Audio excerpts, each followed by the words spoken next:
runtii 15 May waa laga sheekeeyay taariikh ahaan waa maalin aad u qiimo badan waxaa ku filan keliya intii laynooga sheegay oo 13 dhalinyarada ah laakiin dhibaatada jirta waxay tahay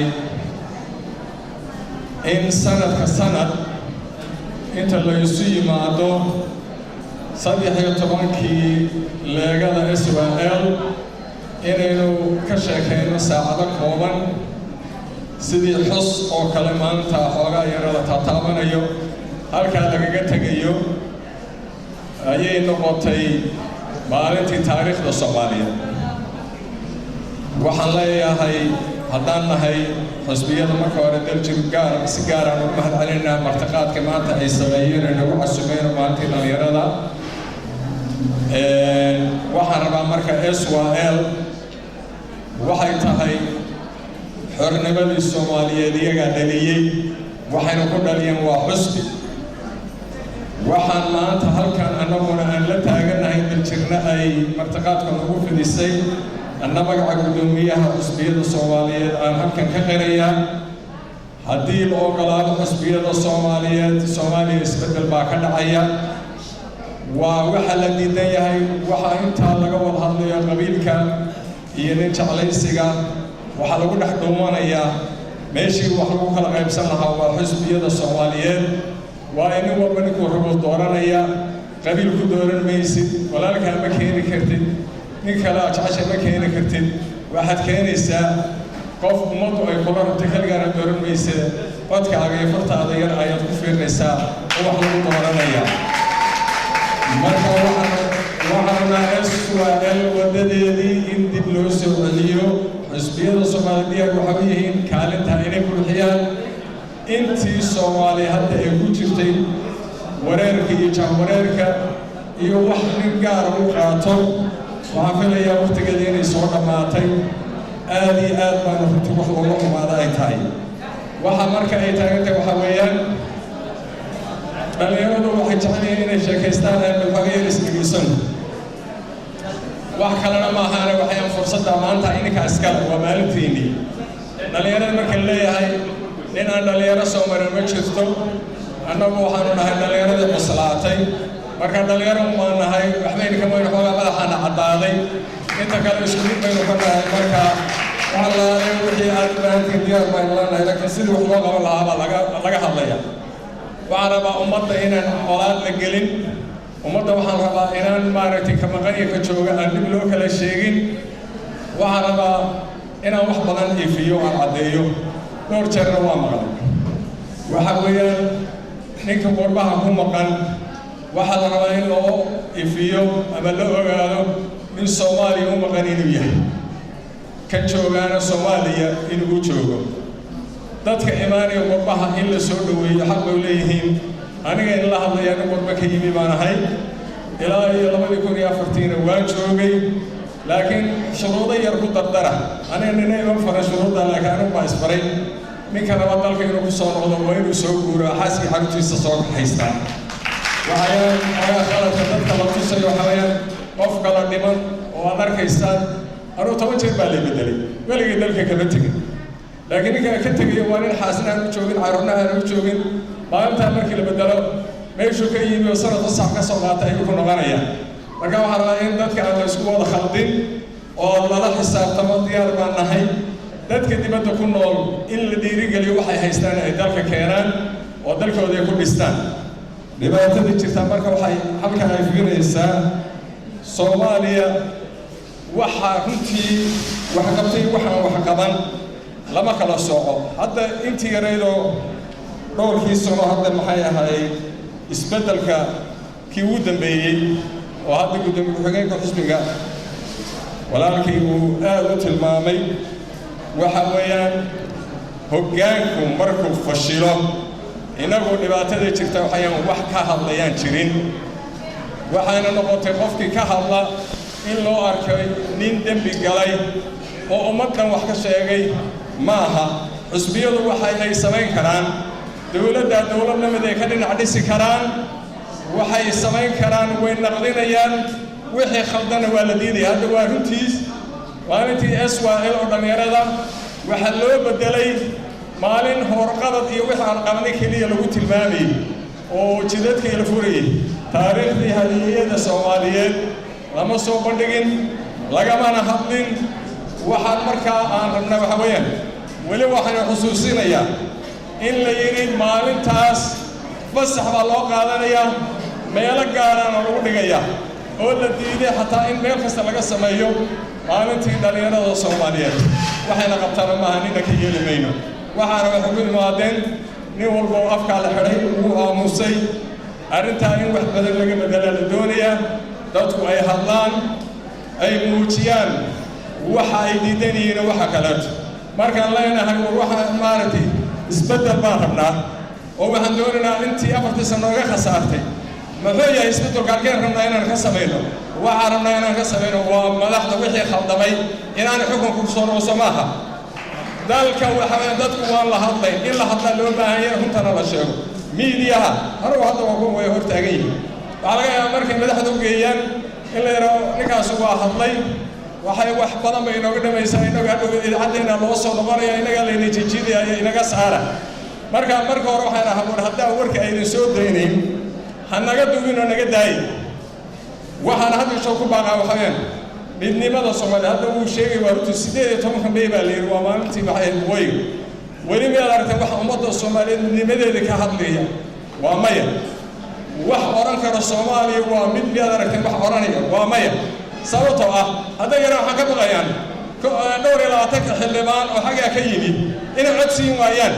marka waa in la isku haahaya wixii cod ku siinaya marka taas waxay keentay dalkii burburkiisii iyo baabiyiisa keentay ummadda Soomaaliyeed waa run waxa loo baahan yahay dalka inaga askar inaan u kacno waxa leeyahay shaqo abuur dhalinyarada loo sameeyo oo waxa leeyahay dhalinyaradu waa inay u shaqeeyaan muxuu ahaa wadankooda waxay rabaan inay ka helayaan war qofka haddaan baaranka loo furin macaawinada la keenaya haddaan lagu salayn haddaan la oran dhalinyaradu maanta gobollada yihiin 18 gobol oo Soomaaliya gobol walba muxuu ku fiican yahay maxaa lagu hormarinayaa macaawina la siiyay waxa la siiyay Soomaaliya ilaa 2 bilyan waa in la yiraahdo gobollada Soomaaliya gobolba dhalinyaradeeda ayaa ka waxa la siiyay ilaa 200 milyan 200 milyan in gobolba lagu hormariyo waa marka runta laga hadlayo laakiin la yiraahdo dhalinyarada waxa loo qabto waa maalintii dhalinyarada shaqayn mayso hadana waxba tari maayo wuxuu u baahan yahay projectka iyo dawladnimadu in lagu dhiso oo la yiraahdo maxaa ummadiisa dhalinyarada Soomaaliyeed maxaa loogu talagalay maxaa loo sameeyay maxaa qorshayaal kalluunka badda kalluun baa ka baxay u leeyahay kalluunka la rabay maraakiibta gantida maraakiibtii dadka ku shaqaysanayaan dooyiga ku shaqaysanayaan qabowjiyaasha daadakeen baddu waa qani waxa uu tahay ninka gaar oo guranaya qani u tahay adiga qani kuma marka waxa weeyaan dawladdu waa ogtahay waa mashruuc ugu ballaaran waa badda dadka ilaaliya waxa ku ilaaliyaan 6 ilaa 7 bilyan oo dollar bay ku ilaaliyaan marka miyayna qabatay inuu ka gaajaysanahay baddiina la ilaalinaya kuwa ilaalinayana ay gurtaan ma wax la qaadan karo waa maya Soomaalidu marka waxaan ka wadnaayeen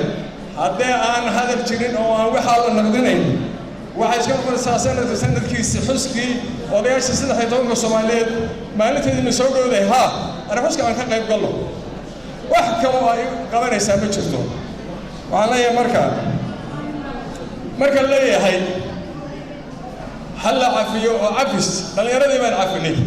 oo soo galeen oo wax fiican aad u wanaagsan laakiin waxaan rabaa inaan iraaho war kuwa la cafinaya waa walaalaheen waana khaldameen baa la leeyahay waana soo dhaweynaa kuwaas wixii loogu talagalay kuwan hadda jooga halkan buuxo jaamacadaha ka baxay maxaa ugu talagasheen balkii cafiska ahaa oo ilaa wadu yadho inaa shaqo dhiibtida wax siisada mashruuc u samaysan Soomaal ka joogay isagu xisaabta kuma jira miya xisaabtiisu ma inuu badda iska marayso oo la yiraahdo waa hataa dhimashada ay dhalinyarada Soomaaliyeed oo 500 dhimatay hataa dawladdu ma ogaan ummad kalena ma ogaan waxa lagu ogaaday 40 ka badbaaday oo la geeyay Greek baasha wax yar 400 oo Soomaaliyeed kala aan hayno badda ku agaas ku dhintay حتى وحنا وقاعدين مرها إنكم عشان يسأل الحصو أو الله سميه برودي أو الله لقى حسابكم مركب وحويان ذاتك إنه نيم وقوي ما إنه بثواني يركز سميري ما وحنا سميه ذاتك قلبولا يوصي الصعداء تهريب إيه ذاتك صوب قلبولا يدلك مركب واحد ركتين نحن لسين ليسوي دارني مركب وحويان إنه ذلكنا وحن قبنا إنه يستاجنوا وحن قبوا إن محوها مسؤولين معها مركب قفك الله يراها الله إلى مسؤول باتهاي هذا هلك الوجودي إنه أول نعمة سيدا ساحب مركب ذكي شيكيني إنه يسمى ما هنيك الآن مش وحكاهين وعلامة إنه بقر يرمى أنا أبى أقول العليا وعصام الله خدم حياة والله يستورته وحبله يسكبيه لكن بقر لقامة لكن بقر نبته هذا دي بس نقول ثلاثة هلا يدورت حاله ودر عشان يسوي كي بقر كنا نبته وردت كمان إنه شجنا إن يستبدل وياهي قف عليه إنه إنه شغالين إنه ياهي وحو كمان كان يرهم طول الشغل ده يرى أنا بركب حبيان تعريبت هلا شو تشيلي أنا هنقبل تعريبت لما شو تنكريو حتى وحلا السمين هذا حبيان جامعة هذا حتى وساحيك وكشة كيني وهو وحن خصو بربارني سكول كمان كان بلوني لا جامعة هذا لقى بحيي بلاش بيحي عافمات هذا تكتب السكالة مرتين إلى سيرة الديك فرمي وبحنا موضوع يقبل لا بلاش بيحيي سكول شيب كلا دير يو تذكر بحر الصوماليين وحيكون بحجرين بلاش يكون بحجرين معنا هاي واحد وبد دولة الصوماليين أيام هاي احتفال القادسي هذا مركب حنا سويدين راحوين سكولات كان يجينا إنسان واحد بلاش يبيع كوتشنا ومايا كل العقبات بحسان مركب هذا ما أنت كده لهم هاي سكولات كي قرشيه يسمحون من دونا 4 ورانية سعيد وقولينك وحبرشود عقبات نقونيسا ورهدان الله هذلين قور ما دلكن هرمر قارية قور ما اسمد الإيمانية أنا قلت حسبتنا هاي وعارو لنا هاي